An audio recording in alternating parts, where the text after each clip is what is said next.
ফের ভয়াবহ অগ্নিকাণ্ড। নিউজ 18 প্রাইমে আমরা চোখ রাখবো সেই খবরেই। মিন্টো পার্কে বহুতলে আগুন লেগেছে, জানালা দিয়ে লেলিহান শিখা দেখা যাচ্ছে, পুড়ে ছাই একাধিক এসি মেশিন। ঘটনাস্থলে পৌঁছেছে দমকলের 8টি engine. AJC Bose road flyover থেকে জল দিচ্ছে দমকল। এই মুহূর্তের ছবি আপনাদেরকে দেখাচ্ছি। শর্ট সার্কিট থেকে আগুন বলে প্রাথমিক অনুমান। ফের ভয়াবহ অগ্নিকাণ্ড কলকাতায়। মিন্টো পার্কের বহুতলে আগুন লেগেছে, জানালা দিয়ে লেলিহান শিখা, এসির আউটার পার্ট একের পর এক পুড়ে ছাই। ঘটনাস্থলে 8টি ইঞ্জিন পৌঁছেছে দমকলের। এজেসি বোস রোড ফ্লাইওভার থেকে জল দিচ্ছেন দমকল কর্মীরা। শর্ট সার্কিট থেকে আগুন বলে অনুমান। অভিজিৎ, আমাদের সঙ্গে রৌনক রয়েছেন এই মুহূর্তে সরাসরি। রৌনক, এখন ঠিক কি দেখছো? একেবারে যে প্রাথমিক যে পর্যায়ে ফায়ার অ্যারেস্ট করা সম্ভব হয়েছে। একদিকে যেমন এজিপথ ফ্লাইওভার থেকে হোর্স পাইপের মাধ্যমে আগুন নিয়ন্ত্রণের চেষ্টা করা ছিল, অন্যদিকে যেখানেই আগুনের উৎসস্থল বিল্ডিং এর ভেতর দিয়ে সেখানে দমকল কর্মীরা পৌঁছেছে। তোমাকে দেখাবো সেই চিত্র। ভেতর থেকে কিন্তু জল দেওয়া হচ্ছে এবং এই যে কৃষ্ণা বিল্ডিং তাদের ছতলায় যেখানে আগুন লেগেছে, আগুনের লেলিয়ার শিকার এতটাই ছিল যে ওপরের যে কটি ফ্লোর রয়েছে 7তলা এবং 8তলা, সেই ফ্লোরগুলো কিন্তু কার্যত এফেক্টেড। ওই ফ্লোরগুলোর যে এসি মেশিনগুলো রয়েছে সেখান থেকেও কিন্তু এখনো ধোঁয়া বেরোচ্ছে। ইতিমধ্যে যে ফায়ার অ্যারেস্টের প্রক্রিয়া, সেই ফায়ার অ্যারেস্টের প্রক্রিয়া সম্পূর্ণ হয়েছে। আশেপাশে কোনো জায়গায় পকেট ফায়ার রয়েছে কিনা সেটা দমকল কর্মীরা খতিয়ে দেখছে এবং যখন এই আগুন লাগে তারপর থেকেই কিন্তু কার্যত আতঙ্ক ছড়িয়ে পড়ে। বহু অফিস রয়েছে এই বিল্ডিং এ। আর শনিবার হওয়ায় বেশ কিছু অফিসে তো লোক আসেনি এবং যেখানেই আগুন লেগেছে যারা জানাচ্ছিলেন আশেপাশের যে অফিস কর্মীরা যে অফিসে, সে অর্থে অফিস কর্মীদের আনাগোনা কম। সে কারণে একটা বড়সড় দুর্ঘটনা থেকে কার্যত রেহাই বলা যেতে পারেন। এবং এখনো পর্যন্ত যে সাদা ধোঁয়া, সে সাদা ধোঁয়া স্পষ্ট দেখা যাচ্ছে এবং যে ছতলায় আগুন লেগেছে তার আশেপাশে বেশ কিছু ফ্লোর কিন্তু এফেক্টেড এবং ইতিমধ্যে দমকল কর্মীরা সেই উৎসস্থলে পৌঁছেছে। বিল্ডিং এর ভেতর দিয়ে কিন্তু হোস পাইপের মাধ্যমে জল দেওয়া হচ্ছে। ঠিক উল্টো দিকেই এজেসি বোস ফ্লাইওভার থেকেও কিন্তু হোস পাইপের মাধ্যমে জল দেওয়া হচ্ছে। অর্থাৎ ফায়ার অ্যারেস্ট সম্পূর্ণ হয়েছে। এখন খতিয়ে দেখা হচ্ছে কোনো জায়গায় পকেট ফায়ার রয়েছে কিনা, কারণ আশেপাশে যে কটি ফ্লোর রয়েছে যে কোনো ভাবে যদি আগুন ছড়িয়ে পড়ে সেটা একটা কিন্তু সম্ভাবনা থেকে যায়। সেক্ষেত্রে কোনো জায়গায় আর কোনো পকেট ফায়ার রয়েছে কিনা সেটা যদি থেকে থাকে সেগুলোকে পুলিশ অফিসের মাধ্যমে নিয়ন্ত্রণে আনার জন্য দমকল কর্মীরা ইতিমধ্যে যুদ্ধকালীন তৎপরতা কাজ করছে। দমকলের 8টি ইঞ্জিন ঘটনাস্থলে এসে পৌঁছেছে এবং দমকল কর্মীরা ইতিমধ্যে যে ছতলার যে ফ্লোরে আগুন লেগেছে সেখানে পৌঁছেছেন। ভেতর থেকে হোস্টেলের মাধ্যমে জল দিয়ে আগুন নিয়ন্ত্রণের কাজ চালানো হচ্ছে এবং ইতিমধ্যে যে ফায়ার অ্যারেস্টের প্রক্রিয়া, সেই প্রক্রিয়া সম্পন্ন হয়েছে।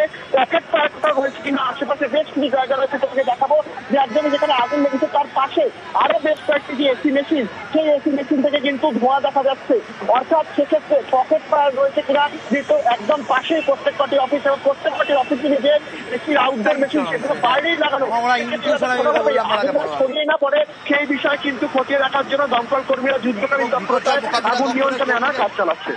রৌনক, এই অফিস যেখানে আগুন লেগেছিল তার নিজস্ব ফাইটিং সিস্টেম ছিল কিনা বা তার ঠিক মতন কাজ করেছে কিনা সে বিষয়ে কিছু জানা যাচ্ছে? একেবারে এখনো পর্যন্ত দমকল কর্মীরা সবে পৌঁছেছে। অফিসিয়ালি সে বিষয়ে না জানা গেলেও গোটা বিল্ডিং এর যে ফায়ার অ্যালার্মিং সিস্টেম, সেই সিস্টেম কিন্তু কাজ করেছিল। কারণ আশেপাশে যে কটি অফিস রয়েছে, যে কটি ফ্লোর রয়েছে সেখানে যারা কর্মরত ছিল সেই ফায়ার অ্যালার্মিং সিস্টেমের কারণেই কিন্তু তারা তৎক্ষণাৎ বেরিয়ে এসছে। সেক্ষেত্রে নিজস্ব যে ফায়ার সিস্টেম বা ফায়ার এক্সটিংগুইশার সেগুলো ছিল কিনা সেগুলো তদন্ত সাপেক্ষ পরেই দমকল কর্মীরা খতিয়ে দেখার পর বলতে পারবে। তবে গোটা বিল্ডিং এর যে ওভারঅল ফায়ার অ্যালার্মিং সিস্টেম, সেই সিস্টেম কিন্তু কাজ করেছিল। কারণ তার কারণে আশেপাশে যে কজন কর্মচারীরা ছিলেন তারা তৎক্ষণাৎ ঘটনাস্থল থেকে বেরিয়ে আসে এবং এখনো দেখতে পাচ্ছ সাদা ধোঁয়া দেখা যাচ্ছে। সেক্ষেত্রে যে কুলিং প্রসেস, সেই কুলিং প্রসেস এবং পকেট ফায়ার কোথাও হয়েছে কিনা সেই বিষয় সুনিশ্চিত করার জন্য কিন্তু দমকল কর্মী ইতিমধ্যে ছতলার ওই অফিসে ঢুকেছে এবং আশেপাশে তোমাকে দেখাবো যে আশেপাশে বেশ কয়েকটা এসি আউটডোর রয়েছে যেখান থেকে কিন্তু একটা সাদা হালকা ধোঁয়া মতো দেখা যাচ্ছে। সেক্ষেত্রে আগুন যাতে ছড়িয়ে না পড়ে এবং তুমি দেখতে পাচ্ছ গোটা বিল্ডিংটারই যে কটা ফ্লোর রয়েছে প্রত্যেক কটাতেই কিন্তু বাইরে বেশ কিছু এসির আউটডোর মেশিন রয়েছে। সেক্ষেত্রে এই আগুন ছড়িয়ে পড়লে কিন্তু একটা ভয়ানক দুর্ঘটনা ঘটতে পারে। এই বিষয়ে নজর রেখে কিন্তু দমকল কর্মীরা একদিকে যেমন এনসি ফ্লাইওভার থেকে হোস পাইপের মাধ্যমে জল দেওয়া হচ্ছে, অন্যদিকে দেখাবো যেখানে আগুন লেগেছিল সেখানে কিন্তু দমকল কর্মীরা রয়েছে এবং আশেপাশে যে কটি ফ্লোর রয়েছে সেই জায়গাগুলিতেও ঢুকে দেখা হচ্ছে যে কোনো জায়গায় কোনো রকম পকেট ফায়ার রয়েছে কিনা এবং পকেট ফায়ার থাকলে সেগুলোকে কুলিং প্রসেসের মাধ্যমে দমকল কর্মীরা কুলিং ডাউনের প্রসেস, সেই প্রসেস শুরু করেছে এবং কার্যত যখন আগুন লাগে তারপরে কিন্তু দুর্নীতিতে ফায়ার অ্যালার্মিং সিস্টেম সেটা কাজ করে, যার কারণে কিন্তু আশেপাশের যে কটি ফ্লোরে কর্মচারীরা ছিলেন তারা তৎক্ষণাৎ নেমে আসে এবং ইতিমধ্যে দমকলের ইঞ্জিন এখনো যুদ্ধকালীন তৎপরতায় আগুন নিয়ন্ত্রণে আনার কাজ চালাচ্ছে। এবার যে পরিস্থিতিটা আগুনের একেবারে উৎসস্থলে পৌঁছাতে পেরেছেন দমকল কর্মীরা। দেখো একেবারেই যেখানে আগুন লেগেছিল, যে 3টি এসির আউটডোর ইউনিট তোমাকে দেখাচ্ছি, যেটা প্রথমে যেখানে আগুন লাগে সেখানে কিন্তু ইতিমধ্যে দমকল কর্মীরা উৎসস্থলে পৌঁছেছেন। ভেতরে গিয়ে সেই ফ্লোরে যেখানে কাজ ছিল সেই কাঠের জানলা ভাঙা হয়েছে এবং একেবারেই সেখানে কিন্তু ভেতর থেকে জল দিয়ে আগুন নিয়ন্ত্রণে আনার কাজ, সেই কাজ কিন্তু চলছে। ইতিমধ্যে যে লেলিয়ান শিকা দেখা যাচ্ছিল বা যে পরিমাণ সাদা ধোঁয়া দেখা যাচ্ছিল তা কিন্তু ক্রমশ কমেছে, অর্থাৎ ফায়ার অ্যারেস্টের যে প্রক্রিয়া সেই প্রক্রিয়া সম্পূর্ণভাবে ইতিমধ্যে শেষ হয়েছে। এবার কোথাও পকেট ফায়ার রয়েছে কিনা বা যদি পকেট ফায়ার থেকে থাকে সেটা যাতে আরো ছড়িয়ে না পড়ে সেই কারণে একদমই। রৌনক, তুমি আমাদের সঙ্গে থাকো, ফিরবো তোমার কাছে। তার আগে শুনবো এই অফিসারই এক কর্মীর বক্তব্য। আমাদের রুম নাম্বার 516, আমাদের যে অফিস, এটা আগুন লেগেছে রুম নাম্বার 515। তো আমরা সবাই মানে লাঞ্চ করে জাস্ট নিজেদের কাজগুলো শুরু করছিলাম, তখন হট করে দেখলাম আনুমানিক 2:55 3টে এই সময়ের মধ্যে। তো তারপরে দেখলাম ফায়ার অ্যালার্ম বাজতে শুরু করলো। আমরা বাইরে বেরিয়ে দেখি পুরো ধোঁয়ায় ভরে গেছে জায়গাটা। তো তখন বিল্ডিং এর লোকজন ওপরে যায় এবং গিয়ে আমরা সবাইকে বাইরে বার করে, যেটা দেখতে পাই কি এসি থেকেই মূলত আগুনটা লাগে। কেউ কি আটকে আছে? না, আটকে কেউ নেই বলেই মনে হয়, কারণ বিল্ডিং কর্তৃপক্ষ যেরকম আমাদেরকে বলেছে 5 তলাতেও কেউ আটকে নেই এবং পুরো বিল্ডিং এও কেউ আটকে নেই। 224 নম্বর এজেসি বোস রোডের এই বহুতলে আগুন লাগে। 515 নম্বর ঘরে যে অফিস, সেই অফিসে আগুন লাগে এবং এইমাত্র যে কর্মীর বক্তব্য শুনছিলেন তিনি ঠিক এর পাশেই এদের অফিস 516 নম্বর রুমে। আমাদের প্রতিনিধিরা রয়েছেন, এক্ষুনি কথা বলবো এখন অভিজিতের সঙ্গে। অভিজিৎ, রৌনক যেরকম আমাদের জানাচ্ছিল যে আগুন এখন কুলিং প্রসেস চলছে এবং ফায়ার পকেট আছে কিনা সেটা খতিয়ে দেখা হচ্ছে, ঠিক কি পরিস্থিতি এখন?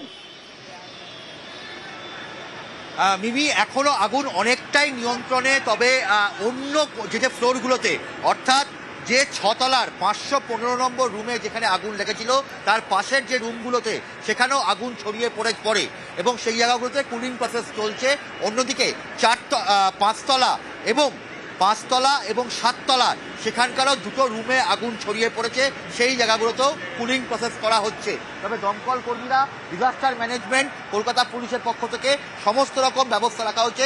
এখনো পর্যন্ত প্রাথমিকভাবে যেটা জানা গেছে যে কোনো কর্মী সেখানে আটকে নেই এবং প্রাথমিকভাবে যেটা জানা গেছে যে প্রথমে দুটি এয়ার কন্ডিশন মেশিন সেগুলো ব্লাস্ট করে এবং দুটি এয়ার কন্ডিশন মেশিন ব্লাস্ট করার পরেই এই ঘটনা ঘটে।